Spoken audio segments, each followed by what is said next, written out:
என்னோட ஹாஸ்பிட்டலில் இருந்ததுனால தான் அவளுக்கு இது மாதிரி ஆயிப்போச்சு. இதுக்கு நான் தான் காரணம். நான் தான் அவளோட நிலைமைக்கு காரணம். இந்த நிலைமைக்கு நான் தான் காரணம். ஓ ஓ உடனே போய் டாக்டர். உம்ம மருமக என்ன எதிர்த்து பேசினது அப்படியே உள்ளுக்குள்ள குளுகுளுன்னு இருக்குமே. என்ன இருக்கா? இன்னும் ஏன் நிக்கிறள்? போங்க. வந்ததுக்கு உள்ள போய் நன்னா கொட்டிக்கோங்க.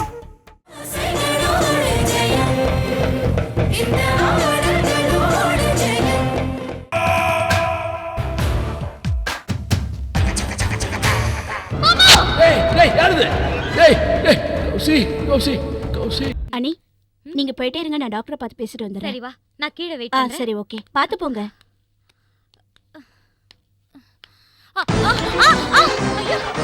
அனி என்னாச்சு? பார்த்து வர கூடாது. என்ன அனி, பார்த்து இறங்க கூடாதா? இல்லம்மா, பார்த்து தான் வந்தேன். தெரியாம கால் ஸ்லிப் ஆயிடுச்சு. ரொம்ப தேங்க்ஸ்ங்க. பரவாயில்ல, தேங்க்ஸ்லாம் ஒன்றும் வேண்டாம். பரவாயில்லையா இப்போ? ஹாய். நீங்க அன்னைக்கு என்னடானா ரெஸ்டாரண்ட்ல என் பர்ஸ் தொலைஞ்சப்போ ஹெல்ப் பண்ணீங்க. இன்னைக்கு எங்க அண்ணி உயிரை காப்பாத்திருக்கீங்க. உங்களுக்கு நான் எப்படி தேங்க்ஸ் சொல்றதுனே தெரியலங்க. தேங்க்ஸ்லாம் ஒன்றும் வேண்டாம். பத்திரமா கூட்டிட்டு போங்க. சரிங்க. சரியா? நீங்களும் வாங்களே. இல்ல சரி, இப்போ ஒண்ணும் இல்ல. பத்திரமா போங்க. நீங்களும் வாங்களே, எங்க வீட்டுக்கு போலாம். இன்னொரு நாள் வரேன். இங்கதான், இங்க பக்கத்துல தான் இருக்கு எங்க வீடு. நம்பர் 35 பிள்ளையார் கோயில் தெரு. ஓ அப்படியா? ரொம்ப சந்தோஷம். அப்ப அடிக்கடி உங்களை சந்திச்சுட்டு தான் இருக்க போறேன். சரி, ஃப்ரீயா இருக்கும்போது நான் வரேன். வாங்க. நீங்களும் எங்க வீட்டுக்கு கண்டிப்பா வரணும். கண்டிப்பா வரேன். வரேன். வாங்க. வரேங்க. சரி, பத்திரமா கூட்டிட்டு போங்க. ஓகே, வரேங்க. சரி, பாத்து வரேன். வரேங்க. உனக்கு எப்படிமா இருக்கு? இப்போ பரவாயில்லையா? நேக்கு ஒன்றும் இல்லை மாமா, ஐ எம் ஆல் ரைட். நேற்று நைட்ல இருந்து நேக்கு என்னாச்சுன்னு ஃபீல் பண்ணி உங்களுக்கு ஏதாவது ஆயிடுமோன்னு எனக்கு பயமா இருக்கு. நீங்க தைரியமா இருங்க. உடம்பு சரியில்லாம ஹாஸ்பிட்டல் இருந்த எனக்கு உதவணும்னு சொல்லி நல்ல மனசோட வந்தமா நீ. ஆனா உனக்கு இது மாதிரி ஆயிப்போச்சேன்னு தான் ரொம்ப வருத்தமா இருக்குமா. டாக்டர் என்ன சொன்னார்? இன்னும் ஒரு வாரத்துல உடம்பு சரியாயிடும்னு சொன்னார்ல. புண்ணும் ஆறிடும்னு சொல்லிருக்காரு. பின்ன ஏன் மாமா வருத்தப்படுறேன்? என் வலிய பொறுத்துக்கலாம். எனக்காக வருத்தப்படுற உங்களுக்கு நான் எப்படி ஆறுதல் சொல்றதுன்னே எனக்கு புரியல. நீ சாதாரணமா சொல்லிட்ட, ஆனா என்னால தாங்க முடியலமா. வாங்க சம்பந்தி. அக்கா, என்னமா நடந்தது? என்னாச்சு? நேத்து நைட் நல்லா தூங்கிட்டு இருந்தேன். ஒருத்தன் அப்போ என்ன கத்தியால குத்த வந்திருக்கான். பெருமாளே, என்னை காப்பாத்த போய் தான் கௌசல்யாவுக்கு அந்த கத்தி குத்து விழுந்திருக்கு. என்னாலதான் கௌசல்யா இது மாதிரி ஆச்சு. டாக்டர் என்ன சொல்றார்? லேசான காயம்தான் பட்டிருக்குன்னு கோபால் சொன்னான். ஒரு வாரத்துல குணமாயிடுன்னு சொல்லிருக்கான். லேசா விழுந்த கத்தி குத்து கொஞ்சம் அழுத்தமா விழுந்திருந்தா என்ன ஆயிருக்கும்? அப்பாப்பா, நினைச்சு கூட பார்க்க முடியல. என்னப்பா அது? உங்களை கொல்ற அளவுக்கு நமக்கு யாருப்பா அப்படி எதிரி இருக்காங்க? அது அப்பா எனக்கும் புரியல. ஆள் மாறாட்டம் நடந்திருக்கும்னு நினைக்கிறேன். ஏன் உயிர் எடுக்கிற அளவுக்கு நான் யாரோட விரோதத்தையும் சம்பாதிக்கலையப்பா. சரிப்பா, நம்ம எதுக்கும் போலீஸ்ல கம்ப்ளைண்ட் கொடுத்தலாமா? தேவையில்லப்பா. ஆஸ்பத்திரியில சம்பவம் நடந்ததுனால டாக்டர் கோபால் கம்ப்ளைண்ட் பண்ணிருக்காங்க. இன்னும் நாம வேற கம்ப்ளைண்ட் கொடுத்து ஏன் பிரச்சனை பெருசாகணும்? என்னவோ போலீஸுங்கிறேன், கத்தி குத்துங்கிறேன். நீங்க பேசுறதெல்லாம் கேட்கும்போது படபடங்கிறது ஒரே பயமா இருக்கு. என் பொண்ணு கௌசி ஒரு எறும்பு கடிச்சாலே தாங்க மாட்டா. இன்னைக்கு என்னடான்னா கத்தி குத்தியே தாங்கிட்டு எப்படி இருக்காளோ. எங்க அக்கா கௌஷி ஏதாவது விபத்துல ரத்தம் பார்த்தாலே மயக்கம் போட்டு விழுந்துடுவா. இன்னைக்கு அவளுக்கே கத்தி குத்துப்பட்டு ரத்தம் வந்திருக்கு. எப்படிதான் தாங்கிட்டு இருக்காளோ தெரியல மாமா. எல்லாம் என்னாலதாம்மா, என்ன மன்னிச்சிடுமா. ராமராமா, பெரிய பெரிய வார்த்தையெல்லாம் பேசுறீங்களே. இப்ப யாருக்கும் எதுவும் ஆகல. அதை நினைச்சு நாம சந்தோஷப்பட்டுப்போம். கௌசி யாரு? உங்க ஆத்துக்கு வரப்போற மருமக. உங்களுக்கு ஒண்ணுடா அவதான உதவி பண்ணணும். அதத்தான் அவ செஞ்சிருக்கா. இதுக்கு போய் நீங்க ஏன் இப்படி எல்லாம் பேசுற? இல்ல, கௌசி கல்யாண பொண்ணு. படபடன்னு சிறக விரிச்சு பட்டாம்பூச்சி மாதிரி சுத்தி திரிஞ்சவ. என்னோட ஹாஸ்பிட்டல்ல இருந்ததுனால தான் அவளுக்கு இது மாதிரி ஆயிப்போச்சு. இதுக்கு நான் தான் காரணம். நான் தான் அவளோட நிலைமைக்கு காரணம். இந்த நிலைமைக்கு நான் தான் காரணம். ஓ ஓ சீதா, உடனே போய் டாக்டர் என்னடாச்சு? அங்கிள் அப்பா எமோஷனலா பேசி அப்படியே டென்ஷன் ஆகி மயக்கம் போட்டு விட்டார் அங்கிள்.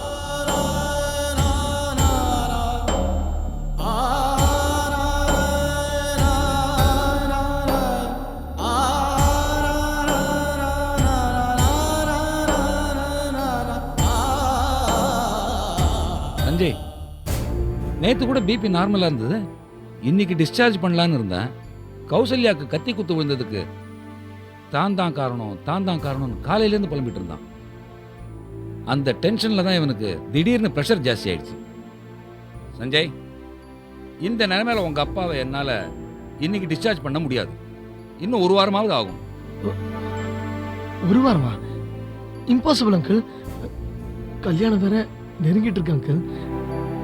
அவரை சீக்கிரமா கொஞ்சம் கியூர் பண்ணுங்க அங்கிள். இந்த பார் சஞ்சய், நான் ஒரு டாக்டர்.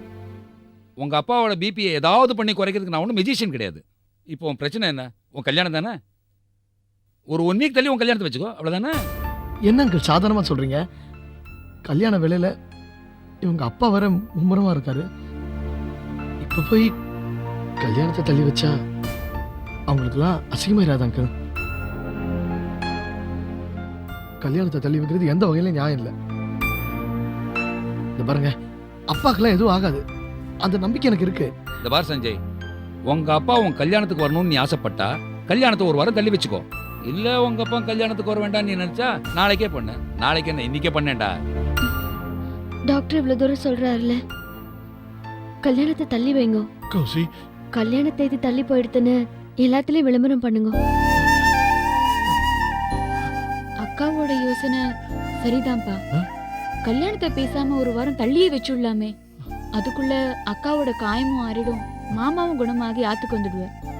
மாமா, கல்யாணத்தை தள்ளி வைக்கிறதுல உங்களுக்கு ஒன்றும் ப்ராப்ளம் இல்லையே? நான் என்ன சொல்ல போறேன்? பெருமாள் என்ன ரொம்ப சோதனை பண்றார். நான் நினைச்ச நல்லது எதுவுமே ஆரம்பத்துல இருந்தே நடக்கல. நினைக்காத கெட்டதெல்லாம் பளிச்சுன்னு நடந்துட்டு இருக்கு. எல்லாரும் கல்யாணத்தை தள்ளி வைக்கிறது நல்லதுன்னு சொல்லும்போது நான் இதுல என்னப்பா கருத்தை சொல்ல முடியும்? அத்திம்பேர், நான் அப்பாவை சமாதானப்படுத்திக்கிறேன். எந்த அப்பாவுக்கும் தன் பொண்ணு கல்யாணம் தள்ளி போறதுன்னா வருத்தம் தான். நீங்க போய் பத்திரிக்கையில மேரேஜ் போஸ்ட்போண்டுங்கிற விளம்பரத்தை கொடுத்துடுங்க. நான் ஆத்துக்கு போய் சமாதானப்படுத்திக்கிறேன். வரேம்மா. அக்கா, எதுக்கும் நீ கொஞ்சம் ஜாக்கிரதையா இரு. சுமதி, வரேன் அத்திம்பேர்.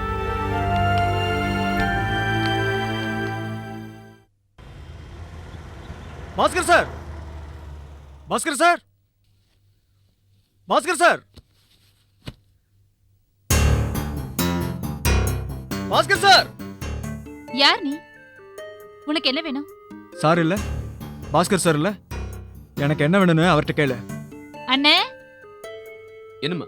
ம். ஏய் ஏய் ஏய் ஏய், என்ன இங்க எதுக்கு வந்த? வேற எங்க வர சொல்றீங்க?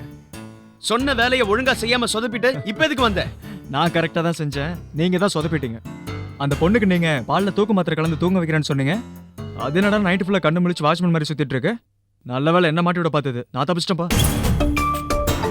சரி சரி, செஞ்ச வேலை கூலி கொடுங்க. ஏய் இத பாரு, உன்னை போலீஸ் தேடுது. அந்த டாக்டர் கம்ப்ளைண்ட் கொடுத்திருக்காரு. நீ போலீஸ்ல மாட்டின மாவன சட்னி தான். அவங்க அடிக்கிற அடியில நீ என்னையும் காட்டி கொடுத்துருவேன். அதனால போலீஸ் எப்படிங்க என்ன கண்டுபிடிக்கும்? ஆஸ்பத்திரியில் நான் கொடுத்த பேரு அட்ரஸ் எல்லாமே போய் எப்படி தலைவா என்ன போலீஸ் கண்டுபிடிக்கும்?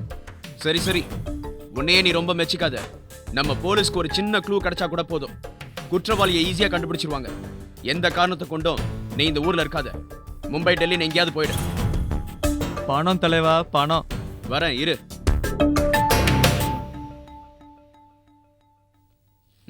இந்தா கிளம்பு கிளம்பு. சரி சரி, ஓகே தலைவா, தேங்க்ஸ் தலைவா. வேற ஏதாவது வேலை இருந்தா சொல்லு, அப்புறம் வரேன். பாய் பாய். இந்த கௌசல்யா நம்ம திட்டத்தையே கெடுத்துட்டாளே. அவளால நமக்கு ஆரம்பத்துல இருந்தே பிரச்சனை தான். முதல்ல எனக்கு கிடைக்க வேண்டிய சஞ்சயை பறிச்சா, இப்போ சாக வேண்டிய ராஜரத்னத்தை காப்பாத்தி நம்ம கழுத்தை அறுத்துட்டா. நாம நினைச்சது எதையும் அந்த கௌசல்யா நடக்க விட மாட்டேங்கிறாளே. பேசாம எல்லா பிரச்சனைக்கும் காரணமா இருக்கிற அந்த கௌசல்யாவை போட்டு தள்ளிடலாமா? அண்ணே, ராஜரத்னத்தோட சொத்துக்காக நாம இப்படி ஒவ்வொருத்தரையா போட்டு தள்ளிட்டே இருந்தோம்னு வெய், கடைசியில நீயும் நானும் மட்டும்தான் இந்த ஊர்ல உயிரோட இருப்போம். அவசரப்படாத, கொஞ்சம் பொறுமையா இரு. ராஜரத்னம் சாகலனா கூட நாம எடுத்த முயற்சியில இப்போ சஞ்சய் கௌசல்யா கல்யாணம் ஒரு வாரம் தள்ளி போயிருக்கு. அந்த ஒரு வாரத்துக்குள்ள சூப்பரா ஒரு ஐடியா பண்ணி அந்த ஐடியாவை வச்சு இந்த கல்யாணத்தை நிறுத்திடலாம். ஆமா, நீயும் ஒவ்வொரு தடவையும் வெற்றிகரமா இத பண்றேன் அத பண்றேன்னு சொல்ற. இப்படி சொல்லி சொல்லி ஒரு பில்டப் வேற குடுக்கற. செயல்ல தான் ஒண்ணுத்தையும் காணோம். நடக்கும், நடந்துடும், நடத்தி முடிக்கிற. என்னத்த பாக்கலாம். சஞ்சய நான் கல்யாணம் முடிக்கிறதுல ஆரம்பிச்ச நம்ம திட்டம் இப்போ ராஜரத்னத்தை கொல்ற விஷயத்துல முடிஞ்சு அதுவும் நடக்காம இப்போ அடுத்த திட்டத்துக்கு போகுது. இப்படியே கன்னித்தீவு கதை மாதிரி நம்மளோட திட்டம் தொடர்றதை தவிர முடியல. எதுக்குமே முடிவில்லை நித்யா. எந்த ஒரு முடிவிலையும் ஒரு ஆரம்பம் இருக்கதான் செய்யும். இது உலகம் தோன்றிய காலத்துல இருந்தே தொடர்ந்துகிட்டு தான் இருக்கு. உலகம் எப்ப சுத்துறத நிறுத்துதோ அப்பதான் எல்லாத்துக்கும் முடிவுங்கிற முற்றுப்புள்ளி நிறைவு பெறும். அது வரைக்கும் ஒவ்வொருத்தர் வாழ்க்கையிலயும் ஓட்டை இருந்துகிட்டே தான் இருக்கும். அண்ணே, பேசும்போது என்னவோ நல்லதான் பேசுற, ஆனா செயல்ல கோட்டை விட்டுடுற. கோட்டை விடல நித்யா, கோட்டைய புடிச்சு காட்டுற.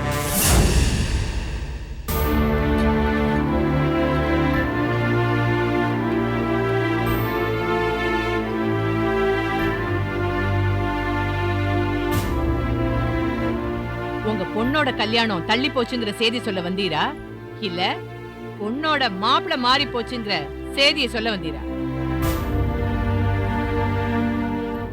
ஏன் இப்படி கேட்கிறீர்கள் சம்பந்திமா? சிச்சி, இன்னொரு முறை என்ன சம்பந்தின்னு சொல்லாதீங்க. ஏன்? ஏனா பொண்ணை கொடுத்து மாப்பிளைய கொடுத்து பந்தியில ஆரம்பிச்சு பாட வரைக்கும் சரிக்கு சமமா சம்பந்தம் கலக்கிறவா பேரு தான் சம்பந்தி. உம்ம புத்தி தான் மந்தி மாதிரி தாவிண்டே இருக்கேன். இப்ப என்ன நடந்துருதுன்னு இப்படி பேசுறேன்? என்ன ஓய் நடக்கணும்? என்ன நடக்கிறதுனே தெரிய மாட்டேங்குது. அப்புறம் என்ன நடந்ததுன்னு வேற உங்களுக்கு விளக்கி சொல்லணுமா? இன்னும் எத்தனை ஜென்மம் எடுத்தாலும் திருந்தவே திருந்தாது. திருந்தாத ஜென்மத்தை பார்த்திருக்கேன். ஆனா ஜென்மம் எடுத்ததே திருந்தாம இருக்க தாங்கிறத முதல் தடவையா பாக்குறேன். நீங்க எதை மனசுல வச்சுட்டு பேசுறேன்னு எனக்கு புரியல.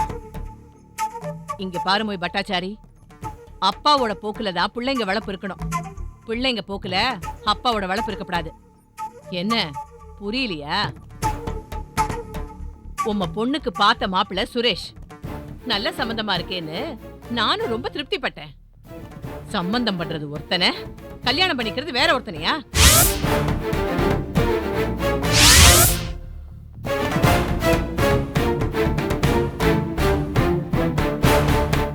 இதுதான் நீர் படிச்ச வேதமா ஓய்? என்ன பத்மாக்கா, உன் அத்தை நாக்குல நரம்பே இல்லாம பேசிட்டு இருக்கா? இத கேட்க இந்த ஆத்துல யாருமே இல்லங்கிற தைரியமா, இல்ல தன்னை மிஞ்சி யாருமே இல்லங்கிற ஆணவமா? உன் ஆத்துக்காரர் கூட இது என்ன ஏதுன்னு கேட்க மாட்டாரா? பூம்பு மாட்டுக்கு இன்னொரு பேரு என் ஆத்துக்காரர். அங்க பாரு, ஏதோ பலியாடு மாதிரி நின்னு இருக்கிறதா, என்ன ஏதுன்னு கேக்குறதா? சம்மதிமா, இதுல நீங்க வருத்தப்படவோ இல்லைன்னா துக்கப்படவோ ஒண்ணுமே இல்லை. ஏன்னா எதுவுமே என் கையில இல்லை. இன்னாருக்கு இன்னாருன்னு பகவான் போட்ட முடிச்சு. இதுல நாம என்ன பண்ண முடியும்? ஏயா மாப்பிள்ளைய ஏன் மாத்துனீர்னா அப்படியே கண் கொத்து பாம்பு மாதிரி பேச்ச மாத்துறீர்? உமக்கு வெக்கமா இல்ல? ச்சே. நம்ம ஆச்சாரத்துல இருக்கிற சுரேஷை விட அந்த சஞ்சய் என்ன உம்ம ஆச்சாரத்திலயும் அனுஷ்டானத்திலயும் ரொம்ப பெரிய ஆளா? இல்ல அவன் என்ன உங்க அக்கா தங்கச்சி பையனா? தேவையில்லாத பேசாதீங்க. அவரு பொண்ணு ஒண்ணு கிணத்துல பிடிச்சி தரல, கல்யாணம் பண்ணி தான் கொடுக்குறாரு. என்ன கல்யாணத்துல அப்படி இப்படின்னு கொஞ்சம் சிக்கல் வந்துருது. நீங்க பேப்பர் எல்லாம் படிச்சது இல்லையா? மணவரையெல்லாம் மணமகன் ஓட்டம் மணமகள் ஓட்டம்னு அது மாதிரி ஆயிடுத்து. அது மாதிரி எதுவும் இல்லையே. என்ன கொஞ்சம் பிரச்சனைகள் ஆகி அதெல்லாம் முடிஞ்சு தன்னோட பொண்ணு கல்யாணத்தை சொல்ல வந்திருக்கார். அவர் பொண்ணை நீங்க வாழ்த்தாட்டியும் பரவாயில்ல, வசப்பாடி அனுப்பாதீங்க. தேல் கடியை விட உங்க சொல்லு ரொம்ப விஷமா இருக்கு. போதுமா, போதும், பேசாதீங்க. கொஞ்சம் கண்ட்ரோல் பண்ணிக்கோங்க, இல்லனா விஷம் உங்களுக்கு ஏறிடும். டேய் ஸ்ரீ, நான் உன் அம்மாடா. என்ன பேசுற நீ? நான் தெளிவா தான் பேசுறேன். இதோ பாருங்க மாமா, உங்க பொண்ணு கல்யாணத்துக்கு இந்த ஆத்துல இருந்து யாரும் வராலோ இல்லையோ, நானும் பத்மாவும் கண்டிப்பா வருவோம். கல்யாண தேதி முடிவானதும் சொல்லி அனுப்புங்க, வரோம். என்னக்கா உன் ஆத்துக்காரர் பூம்பு மாடுன்னு சொன்ன, சீரி வரும் காளையாவே இருக்காரு. அதான் நேக்கும் ஆச்சரியமா இருக்கு. எப்படி இந்த ஞானம் வந்தது? சரி, நான் ரூம்ல இருக்கேன், நீ அப்பாவை ஷாப்ல அழைச்சிட்டு வா. சரி. என்ன ஓய், என்ன அப்படி பாக்குறீர்? உம்ம மருமக என்ன எதிர்த்து பேசினது அப்படியே உள்ளுக்குள்ள குளுகுளுன்னு இருக்குமே. என்ன இருக்கா? இன்னும் ஏன் நிக்கிறள்? போங்க. வந்ததுக்கு உள்ள போய் நன்னா கொட்டிக்கோங்க. ஏ பத்மா, உங்க அப்பரை அழைச்சிட்டு போ. அப்பா உள்ள வாங்க. வாங்கப்பா. என்ன பெருசா ரோஷப்பட்டு நிக்கிறேன்? அவமானலாம் எனக்கு தானே. போங்க, நன்னா கொட்டிக்கோங்க. அப்பா உள்ள வாங்க.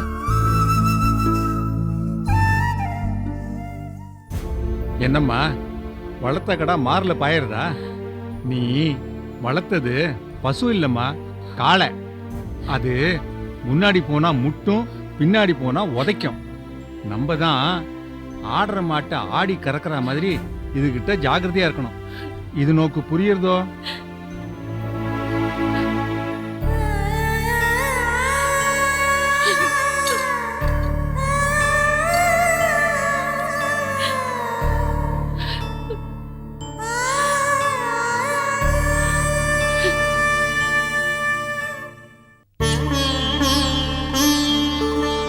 அப்பா ஒரு வாய் சாப்பிட்டு போங்க. உங்களுக்கு பிடிச்ச சக்கரை பொங்கல், வடை பாயசம் எல்லாம் ரெடி பண்ணி வச்சிருக்கேன், கொண்டு வரவா?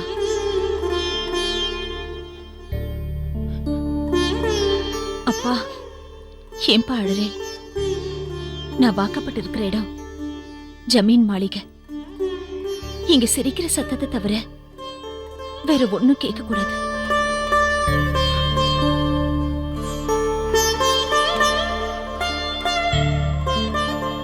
இங்க வாழை இலைய போட்டு வடை பாயசத்தோட அமர்க்கலமான விருது சாப்பாடு இருக்குமா. ஆனா மனசுக்கு அமைதி இல்லையம்மா. நம்ம ஆத்துல பெருமாளுக்கு நைவேத்தியம் பண்ண பொங்கலையும் புளியோதரையும் தாமரை இலையில் வச்சு சாப்பிட்டோம்மா. அது மனசுக்கு நிறைவாகவும் சந்தோஷமாவும் இருந்ததுமா.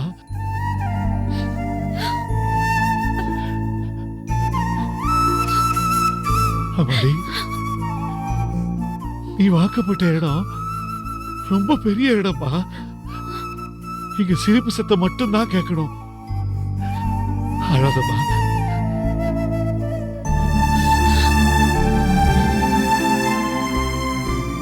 மனசுக்குள்ள என்னதான் கவலை இருந்தாலும் கிடைச்சதை சாப்பிட்டுட்டு சந்தோஷமா சிரிச்சுக்கிட்டு இருந்த நீ இங்க விதவிதமா புடவை, கழுத்து தாங்காத அளவுக்கு நகை, ஆடம்பரமான வாழ்க்கை வாழறமா. ஆனா மனசை விட்டு சிரிக்க முடியலையம்மா. அதிர்ஷ்டம் நம்ம ஆத்த தேடி வந்திருக்குன்னு நான் சந்தோஷப்பட்டேன். ரங்கநாயகி அம்மா ஆத்துக்கு நான் மாட்டு பொண்ண போறேன்னு பெருமைப்பட்டேப்பா. ஆனா ஆனா நான் இங்க சுதந்திர பறவை இல்லப்பா. தங்க கூண்டுல வைர மணில கட்டி தொங்கிட்டு இருக்கிற கிளிப்பா. அது கூட யாராவது தெரிஞ்சவ ஆத்துக்கு வந்தா வாங்க வாங்கன்னு கூப்பிடும். பெத்த தகப்ப நீங்க வந்தா கூட வாங்கன்னு கூப்பிடுறதுக்கு நேக்கு உரிமை இல்லையேப்பா. இல்ல, தப்பு நடந்து போச்சுமா. இந்த தப்பு உன்னாலேயோ என்னாலேயோ நடக்கலம்மா. என்னுடைய பெருமன் அவன் பண்ண தப்புமா. எலிப்பொறிக்குள்ள வெள்ளத்தை காட்டி